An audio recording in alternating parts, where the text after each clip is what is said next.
Welcome back, everybody, to the FlatsClass YouTube channel. It's been a crazy year for weather. 6.5 weeks ago, we had to deal with Idalia, and as you just saw, I've got this big mess from the 50 to 60 mile an hour straight line winds that just came through here when a tornado ripped through Crystal River, which is just 7 miles down the road.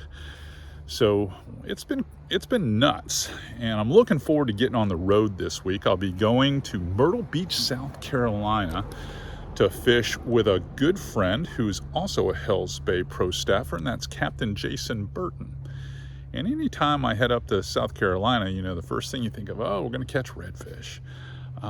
But he told me everything's in place. Speckled trout, flounder, Spanish mackerel, bull reds truly are on the beach right now, but they're hit and miss. And naturally, the creek systems there in the marsh provide plenty of slot redfish action.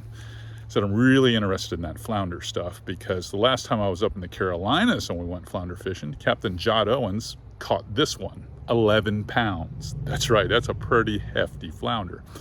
He goes, well, I'm not going to promise you that. He goes, but I can promise you some steady action. I was like, what do you want me to bring? And he told me.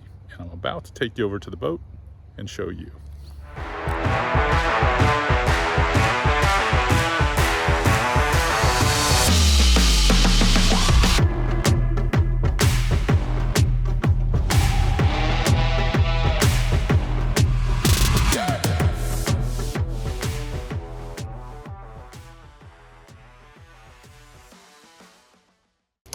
Well, now you know why we're going to talk flounder fishing, and it's something that we visit every year, sometime around the fall.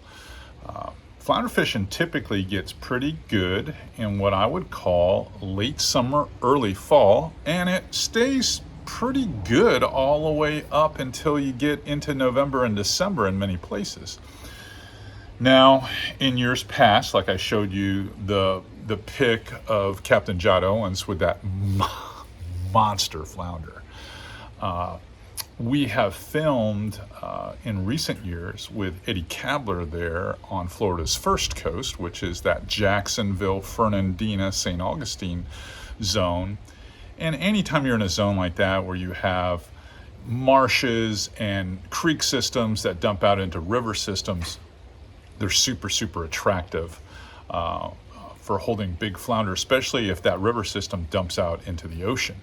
Well, Myrtle Beach is a little bit like that too. So I asked Jason Burton, who we're going to be filming with this week, and I'll probably do a little bit of YouTube about the trip up there with the guys from Lateral Media, because if you're not following them on Instagram, you're missing out, because they've got some pretty entertaining stuff on there. Not only some of the best production stuff that you're going to see for the outdoors, but there's some office hijinks that goes on there at Lateral Media that's fairly entertaining, especially if you're a young person. Anyhow, today we're going to talk about something that always catches flounder for me, whether I'm here on the northwest central coast of Florida, or if I'm fishing with Eddie Kabler over there in northeast Florida, and even when I go up to Charleston or Georgetown or Myrtle Beach in this case. And that's this setup right here that I want to share with you. And it all starts with the Z-Man goat. The goat is one of those baits that can mimic both a fin fish and a crab or a prawn style shrimp.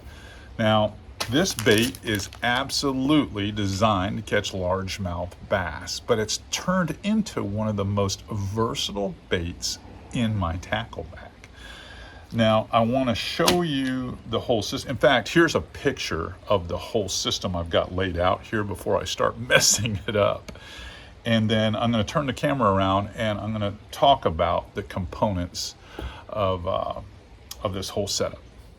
All right, here in review, here are the components that we are going to talk about. One, the goat. The goat comes in 3 sizes. There's the baby goat, this goat, and then the larger goat, which we call the billy goat. This one sets up to be about 3 3/4 inches long and turns out to be about the right size in most of the cases for inshore fishing. Another component that we're gonna add to this conversation is scent. And I carry several of these guide-sized bottles of Procure scents in my skiffs, especially when we get to the cooler time of year. But menhaden, mullet, and shrimp are some of my absolute favorite scents that they have in, what I would call readily available. You can find them in almost every tackle retailer. Now I have some custom scents of my own, like Awesome Sauce and Crab and Shrimp Gumbo, and you can get those on my website. We're also going to talk about the whole setup with the spinnerbait, the Redfish eye jig head from Z-Man. I carry all my stuff right here in my BUZBE box, on my rigging box. And then we're going to talk about why I rig it this way versus rigging it in the traditional sense. We're also going to give a few minutes to the fact that I like to throw all of this on a 7-foot medium heavy extra fast rod. And I'm going to tell you why right now. Okay, let me explain the traditional way versus this non-traditional hack, if you will, for rigging the goat. So the traditional way is to rig it this way, where it has more of a flat look, okay? I've got it rigged on a redfish eye jig head, which has a longer shank than the trout eye. And it gives it more of a frog feel. And remember, this is a bass bait. It's designed to give it that look of a frog or some type of creature bait. Well, in the inshore scene, that could work if you wanted to mimic crab or something like that. But for us, the goat, whether it's the big billy goat, the goat itself, or the baby goat, the smaller size, which is like 2 3/4, 3 inch, we like to rig them this way, where they're rigged inline, almost north and south, if you will, so that it behaves like a fin fish. And that's what always seems to work on the snook when we pick colors like pearl blue glimmer, smoky shad, any of those colors like that. And you've seen episodes of FlatsClass YouTube where I fished with my wife in Spring Creeks, and she's catching snook on that bait all the time doing that because it just looks like a little minnow swimming along the mangrove roots.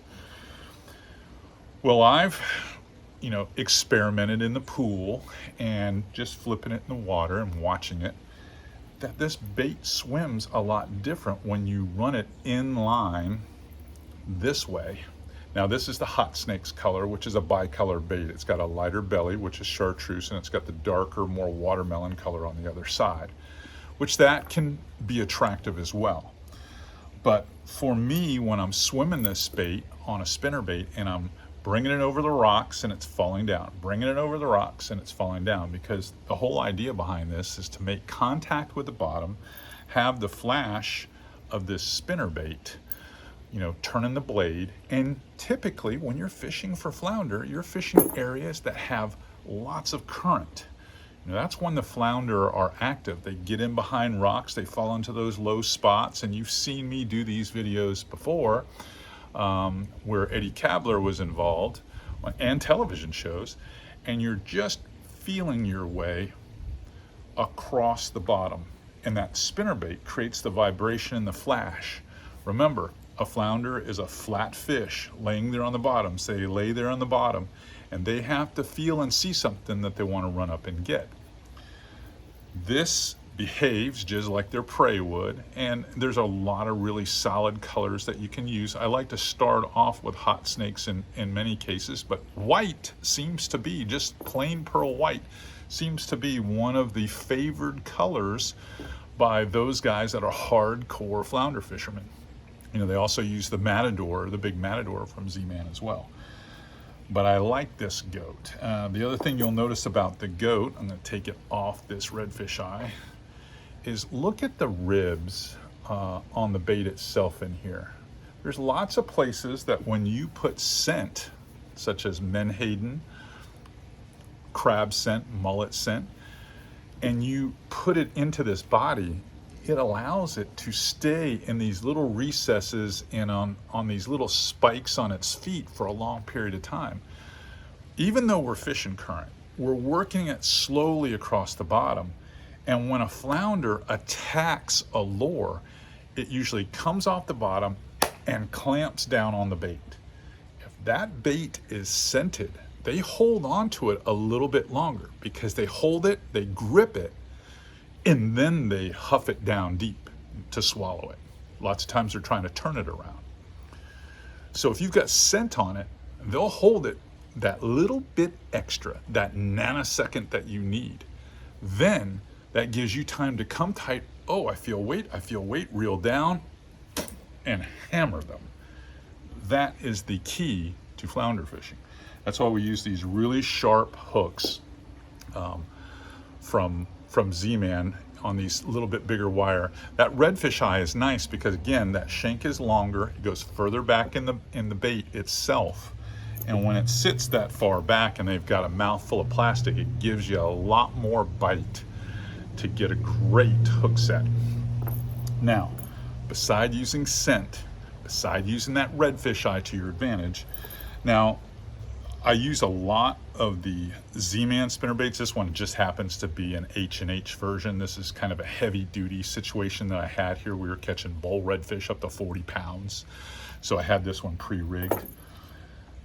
The other thing you're gonna need to know, I typically use 30 and 40 pound fluorocarbon leader. That's only about 2 foot long. You don't need a long leader to fish for flounder. Usually we're doing it in heavy current, we're doing it in stained water. I'm using 30 pound braid. This is Power Pro Super Slick V2. And then I've got this matched up, not to hit the top of my barn, on a Tranx. This happens to be a 150. 200s I use sometimes too, just because it just depends on the gear ratio. I want something I can pick line up real quick. This is an 8.2, so it picks up line very fast. And then this is a Shimano Terramar PX rod. So this is a 7-foot medium heavy, extra fast. So what that does is it gives me a stiff rod. Now this whole rig together, when you're holding it with the hardware of the spinnerbait, the 1/4 to 3/8 jig head depends on the current situation, and then the weight of this itself, you're really probably looking at a 1/2 ounce of weight. So you want a medium heavy action rod. And I can send this down the riprap or down the creek and work it back out of the creek. And honestly, just with a couple little twitches off the bottom, reeling twitches off the bottom, when a fish hits it, holds on to it because it's got the scent, and I come tight and really whack them, I don't have that rod that is so parabolic it bends over. It stops.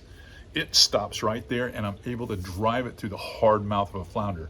Because those of you that have seriously flounder fished, you all know that they hold on to it, you reel them to the boat, and as soon as they get up to the top of the surface and start doing that number there, they let go of it. They cough it right out and they're never hooked. They're gripping it that hard, you never got penetration with that hook. Heavy action rod, medium heavy action rod, extra fast, we'll solve that problem for you. All right, let's wrap this up. All right, back to business. Give this goat a legitimate try if you're flounder fishing this fall. I think you're gonna find it being a very effective bait, and do not forget to add scent to it. Scent is the key. Procure makes probably the best of all the bait scents that are out there, and it's because it's a gel. It's not a liquid, viscous fluid that will run off the bait and that you have to keep applying.